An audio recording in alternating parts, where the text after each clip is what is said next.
I'm a 32-year-old woman married to my husband, Chris, who's 34. And then there's Linda, my mother-in-law, also known as the third person in my marriage. Linda is known by almost everyone who meets her as someone with opinions. Lots of opinions, really. At first, it felt like she just cared a lot. I was genuinely impressed by her energy and attention to every detail, from planning family gatherings to giving me tips on how to make Chris's favorite dishes. But that was at the start of our relationship, and I figured these quirks were just her way of showing affection. That was definitely wishful thinking. One of our first major clashes happened over something as trivial as home decor. I had recently redecorated our living room, nothing huge, just some new curtains and a couple of pieces I found that I thought would make the place feel a little more us. Linda came over and made a face as soon as she stepped inside. The next words out of her mouth, "Oh, I didn't realize you were making all these changes. This doesn't feel like a home for my son." She walked over to the new artwork I had hung up, inspecting it with this look, like it was some massive insult to her. Before I could even respond, she started pulling ideas from thin air, suggesting different pieces and arrangements she thought would feel more right. It wasn't just her saying she didn't like it. She made it seem like I had committed a personal offense. Chris tried to calm things down by suggesting we all sit down and have a drink, but he couldn't resist adding, "Mom's just trying to help."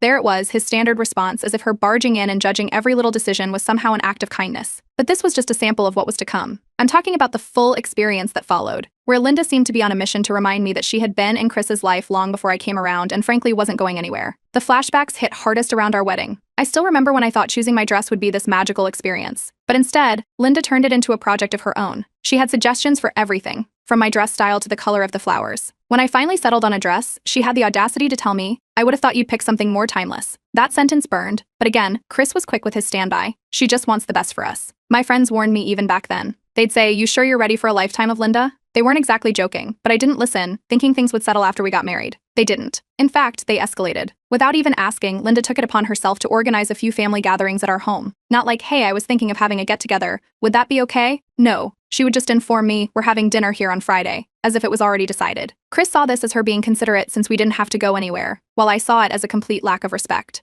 The thing is, it's not just my home, it's my finances too. Or at least it should have been. Somehow, Linda convinced Chris to put her on one of our joint accounts as a safeguard, according to her. I discovered this by accident one day when I saw her name on a bank statement. She didn't just have access, she had been using it to buy things, supposedly on behalf of the family. I thought Chris would have my back on this one, but to him it was just another instance of her helping out. I couldn't even get him to see how much this bothered me. There's this pressure that started building up in other areas too. Linda would subtly suggest that Chris spend more time with his side of the family, and soon enough, he was doing exactly that. My family became more like an afterthought for us. He'd say it wasn't a big deal, that we were still seeing everyone, but it was clear Linda had her influence. And then came the day she decided to overstep at my workplace. She called my office to give advice on my work schedule, saying she was just making sure everything was running smoothly. I can't even describe how mortifying it was when my manager pulled me aside to ask why my mother-in-law was involved in my work life. When I told Chris, he shrugged and said, "She's just looking out for you." It was beyond embarrassing. It felt like an invasion of privacy that he just couldn't or wouldn't see. One evening, I thought I'd finally get some quiet time with Chris. I'd set up a small dinner at home for just the two of us, a rare chance to reconnect and unwind. And guess who showed up?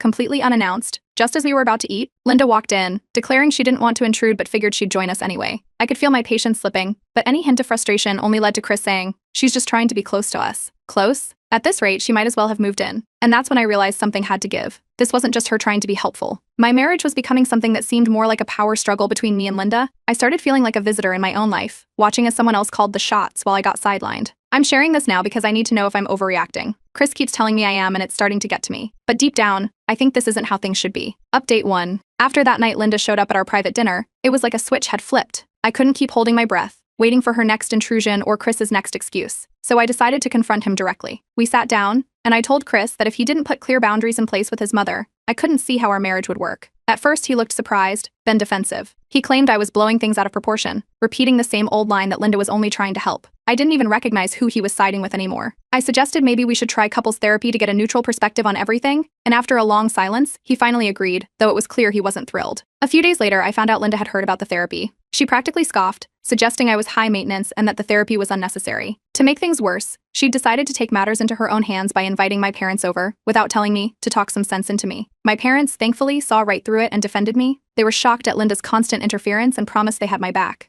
A week passed, and I thought maybe things would calm down. Then one day, while cleaning up, I realized something felt off in my bedroom. It hit me when I opened my bedside drawer to grab something, and everything had been moved around. Later, Linda mentioned she had needed something from our room and decided to go through my things. Just the thought of her digging through my personal stuff made my skin crawl. I mentioned it to Chris, expecting him to understand, but once again, he dismissed it as her just trying to be helpful. But it got worse. One afternoon, I was looking through our financials and I noticed a large sum was missing from our joint savings account. When I asked Chris about it, he mentioned Linda had suggested a family investment. Apparently, they had both decided to use the money without consulting me. It felt like I was watching a stranger make huge decisions about my life without even a heads up. My friends, hearing all this, started pushing me to set firmer boundaries. They saw how much it was affecting me and tried to give me the support Chris wasn't offering. Still, Chris held firm, saying that if I tried harder to get along with Linda, things would improve. Then out of nowhere, Linda began feigning illness, claiming my attacks were stressing her out. This was the excuse she used to lure Chris over to her place more frequently. He'd spend nights at her house, creating an even bigger distance between us. This growing divide led to the moment I dreaded but knew was coming. One night, I laid out my final ultimatum. Chris had to choose. He could either be my husband or his mother's enabler,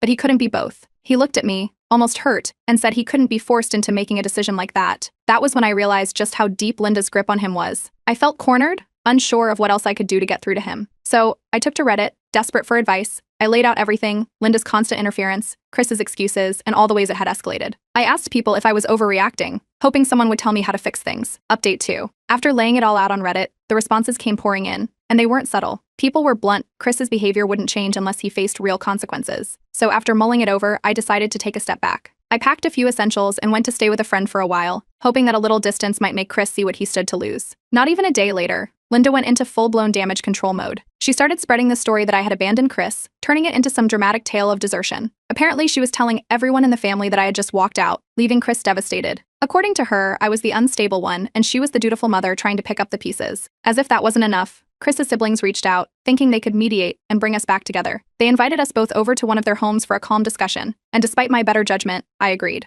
Maybe if his family heard me out, they'd realize how overbearing Linda was being. When we got there, though, Linda was ready. The moment the conversation began, she twisted every incident, claiming I had misinterpreted her good intentions as interference. She even threw in a few tears, painting herself as a misunderstood mother who only wanted to help her son. With every word, it was like she was bending reality to suit her story. And Chris sat there, silent, not saying a thing to defend me. I left that mediation feeling more alone than ever. It became clear that if I wanted support, I'd have to find it elsewhere. So I started going to therapy alone. In those sessions, I found some clarity. My therapist encouraged me to set firmer boundaries and to stand by them no matter how much pushback I got from Chris or Linda. That gave me a new resolve. I knew I wasn't crazy or overreacting. Linda's grip on Chris had gone beyond what anyone would consider normal. And then Linda found a new weapon, social media. Suddenly, she was posting subtle digs and veiled comments, implying that I was unstable and unpredictable. She would leave vague statuses, like some people need to learn respect, with a dozen dramatic emojis. Of course, her friends and family members were quick to sympathize, leaving supportive comments that only added to her victim narrative. It was draining to watch, but I tried to ignore it, hoping it would fizzle out on its own. However, Linda's meddling didn't stop there. One morning, my boss called me into her office with a serious look. She had received a strange message from someone claiming to be concerned about my well-being. It didn't take much to figure out who it was, Linda. She had actually contacted my workplace, hinting that I might be having a mental health crisis. My boss assured me that she didn't believe a word of it, but she warned me to be cautious since Linda's interference was putting my professional reputation at risk. When I told Chris about the incident, he looked uncomfortable, muttering an apology for his mother's behavior, but stopping short of doing anything about it. That was it. I laid down a renewed ultimatum clear as day. I told him that if he didn't draw boundaries with his mother, I would be filing for separation. I needed to see that he was willing to stand up to her, not just say he would handle it when things got out of hand. A few days after that ultimatum, Linda pulled another stunt. She showed up at my workplace, this time in person. She demanded to speak with me, causing a small scene in the lobby as she loudly claimed that I wasn't listening to reason. It was humiliating. The receptionist had to call security to escort her out, but the damage was done. My colleagues saw the whole thing, and it only added to the drama she was creating around me. At that point, I realized that things might go beyond a temporary break. I started looking into my options and consulted a lawyer to understand what separation would look like if it came to that. The lawyer confirmed that I had a right to protect my finances and property, given how entwined Linda had become in every aspect of our lives. It was a sobering conversation, but also one that grounded me. This wasn't just about dealing with an overbearing mother-in-law, it was about safeguarding my future. Of course, Linda wasn't done. When she got wind of my legal consultation, she pushed Chris to take protective measures for what she called family assets, clearly viewing me as a threat. I was barely able to process how quickly things were escalating. It felt surreal. As if on cue, my friends rallied around me, staging a mini intervention. They reminded me that I had tried everything possible to make this work, and that there was no shame in walking away from a situation that was wearing me down. Their support was a lifeline, especially when Linda attempted a false apology. She asked to meet me, claiming she wanted to clear the air, but it didn't take long for her so-called apology to shift into blaming me for the family's issues. Then Chris finally reached out with a request to give him time to manage Linda. He assured me that he'd start setting boundaries if I would only be patient with him. But I was running out of patience. I posted an update on Reddit to vent, detailing everything that had happened since my last post. This time, the response was overwhelming.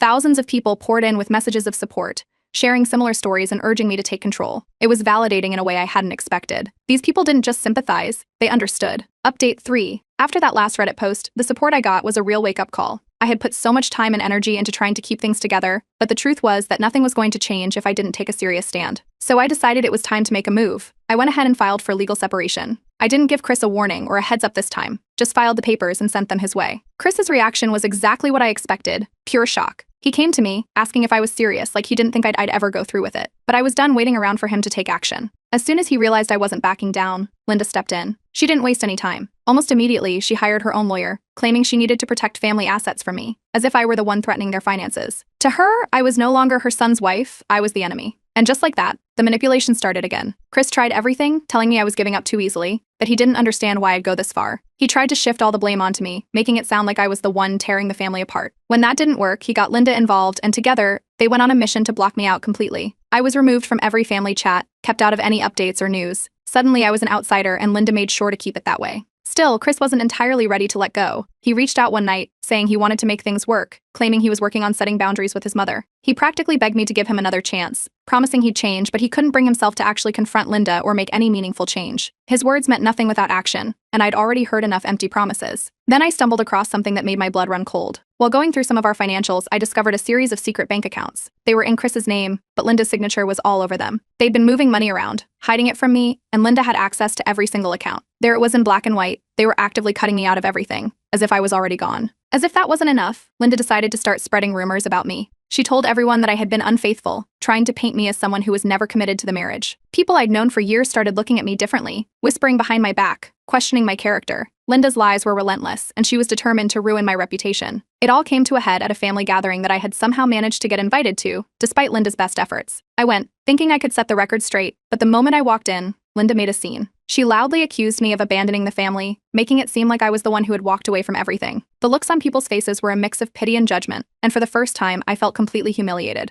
Afterward, Chris approached me, telling me he didn't realize how much his actions had hurt me. But when I asked him if he'd cut ties with Linda to prove he was serious, he backed off. He couldn't do it. He wanted things to go back to the way they were, without making any real sacrifices. As heart-wrenching as it was, I knew I couldn't stay in that kind of environment. My lawyer was a godsend during all of this, making sure Linda couldn't get her hands on my personal assets or finances. With my lawyer's support, I started to feel more secure. My friends were there every step of the way, reminding me of my worth, and that I didn't have to put up with this treatment. Meanwhile, my story on Reddit continued to blow up. Thousands of people were reading my updates, and the messages I received were overwhelming. People shared their own stories, their own struggles with toxic family members, and it was amazing to see how much my story resonated. Knowing that my journey was helping others gave me the strength I needed to keep moving forward. Finally, Chris reached his breaking point. He told me he was ready to distance himself from Linda, if it meant I'd consider reconciliation. But by then, it was too little, too late. I told him plainly that I wasn't interested in a relationship that came with conditions. I needed someone who would choose me without hesitation, and it was clear that he couldn't do that. So, I officially filed for divorce. That decision brought a strange kind of peace. For the first time in years, I felt like I had control over my life again. This chapter was finally closing, and as painful as it had been, I was ready to let it go. Update 4. Once I filed for divorce, it felt like I could finally start building a life of my own, away from all the noise. I found a small apartment in a quiet neighborhood.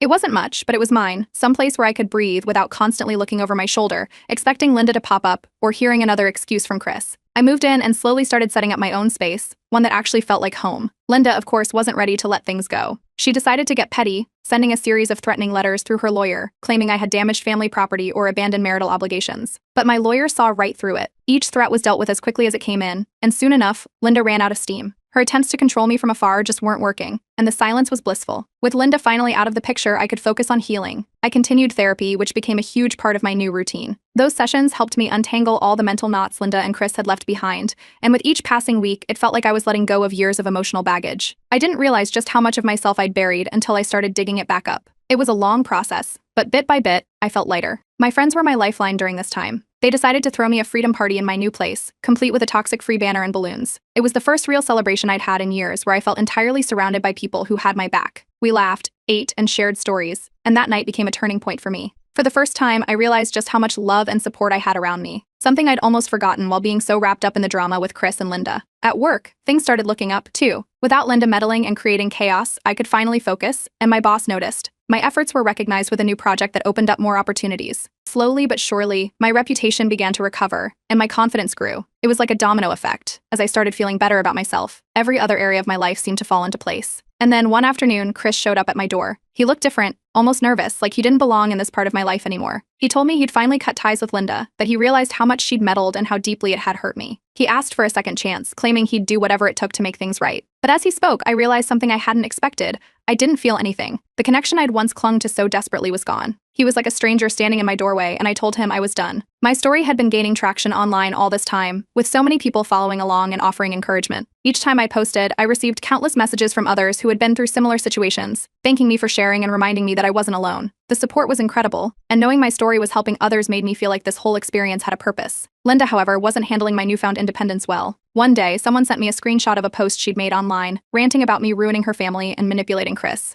The post was filled with so much venom, but instead of anger, all I felt was a sense of relief that I was no longer caught in her web. I didn't respond directly, but when others asked about it, I calmly shared my side of the story, laying out the facts. People saw through her antics, and eventually she became a joke in her own circle. Watching her unravel like that was closure I hadn't anticipated. A few weeks later, Chris sent a message apologizing, this time with real remorse. He admitted he'd been blinded by loyalty to his mother, and that he finally understood the damage it had done to our marriage. I thanked him for the apology, but that was as far as it went. I'd moved on, and there was no going back. As I settled into my new life, I began dating casually. For the first time in years, I was able to go out without feeling weighed down by someone else's expectations. I met new people who respected my independence and supported my journey, and it was refreshing to see a future that wasn't tied to old pain. Linda tried reaching out once, leaving a voicemail saying she wanted to make amends, but I knew better than to reopen that door. I blocked her number, setting the final boundary I needed to keep my peace. This was my life now, and I wasn't going to let her or anyone else disrupt it. As I looked back on the journey, I couldn't help but feel proud of how far I'd come. I'd learned so much about myself and what I was capable of, and I felt stronger than ever. Sharing my experience online had connected me to a community I never knew existed,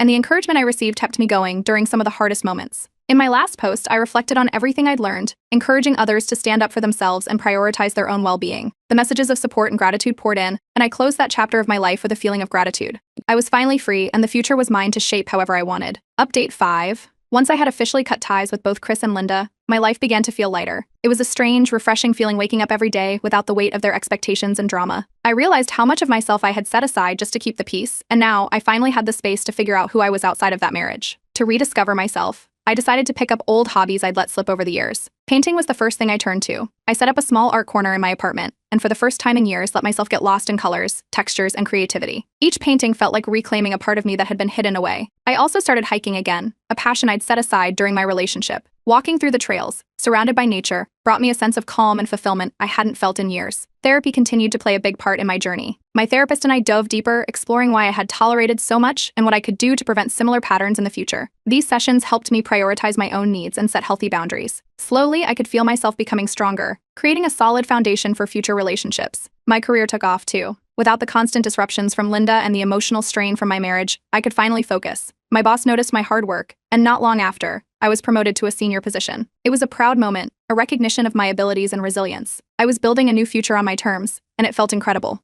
To support my progress, I joined a local support group for people who had dealt with controlling or toxic family dynamics. Hearing others share their stories was like finding a long-lost community. I wasn't alone in my experiences, and being part of that group gave me even more strength to move forward. Each week, we shared our victories and setbacks, and slowly I started feeling more grounded and secure in my decisions. My friendships deepened during this time. My friends had been there for me through the chaos, and now they were here to celebrate each small victory. They encouraged me to appreciate every step forward, whether it was a work achievement, a new painting, or even just a peaceful day. They'd been my true support system all along, and I finally realized how much I had in them. Then, unexpectedly, Chris reached out. He explained that he'd been going to therapy and wanted to apologize sincerely for not standing up for me. He admitted he'd underestimated the impact his mother had on our marriage, and confessed that he hadn't fully understood her manipulations until I left. Apparently, he'd even moved out and was trying to create a life of his own away from Linda's control. It was a surprising moment, and while I appreciated his honesty, I knew that chapter was closed. I had moved past the idea of us being together. Chris's growth was something I respected, but I no longer felt the connection we once had. For me, that part of my life was finished, and I had no desire to revisit it. Linda, however, couldn't quite let go. I heard through mutual acquaintances that she'd tried reaching out one last time, supposedly to apologize. She even left a voicemail, but I decided not to respond. I'd learned that some people will always try to reel you back in, and it was up to me to keep my boundaries intact. I blocked her number, knowing I owed her nothing. As I continued moving forward, I started dating casually. I met someone who was kind, supportive, and respected my independence. He didn't try to control me or fit me into his world. Instead, he valued my journey and admired the strength it took to walk away from a toxic situation. Spending time with him felt different, like a fresh start without the baggage.